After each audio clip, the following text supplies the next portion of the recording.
William, a tech company CEO, often appears in the public eye with his wife to cultivate an image of success, a thriving career and a picture-perfect family. But behind the scenes, he's entangled in scandalous affairs with other women. One day, he receives a text message from someone who has uncovered his secret, demanding 100,000 euros in hush money. He arrives at the agreed-upon location, but after waiting for a long time, no one shows up. Just as he's about to leave, he's suddenly attacked from behind. When he regains consciousness, he discovers his mistress dead at the scene. The police arrive and identify him as the prime suspect, but it's clearly a setup. Determined to clear his name, he decides to hire a top-notch lawyer. This star attorney is the cream of the crop in her field. She's never lost a case and is renowned for her swift efficiency. She's upfront about her intentions, informing William that the court has already found eyewitnesses before her arrival. She urges him to be completely honest about the events leading up to the incident. William begins to recount the situation that day. Following the address in the text, he arrived at a suburban hotel. Unexpectedly, he received a message from his mistress, realizing he had fallen into a trap. He was then knocked out by the assailant, having no idea what happened afterward. The lawyer calmly analyzes the situation. Firstly, why a suburban hotel? Secondly, with the room's doors and windows locked, how did the attacker enter and exit? She tells William that if he wants to quickly overturn the case, he must tell her the truth. She then whips out a newspaper reporting another suburban death case. Shaken by the lawyer's intensity, William starts to come clean. The story rewinds to 3 months prior when he and his mistress were on a date in the suburbs.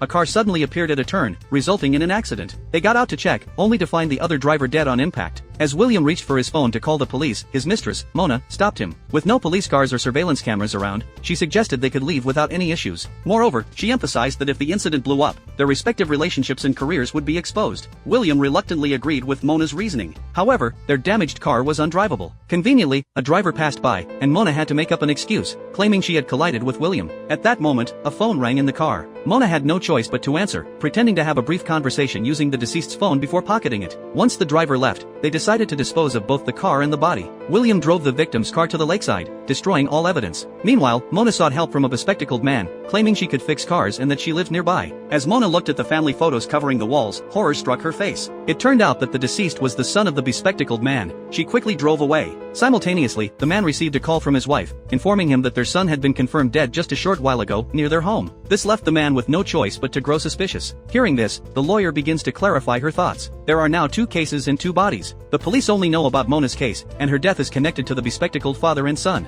William speculates that the person who sent him the letter is likely the driver who followed him and witnessed the body disposal, as the letter contained photos of the car destruction scene. The lawyer interrupts William's theory, telling him that if the killer was a random driver, many things wouldn't add up. The killer wanted money but only killed and took nothing when he left. William smirks mysteriously, revealing that everything he said so far was to test the lawyer. The location, timing, and circumstances were all wrong. This movie stands out among all suspense films, with its roller coaster plot twists leaving no loopholes to nitpick. For those interested, you can watch the original film called Contra Tiempo. Thank you all for watching.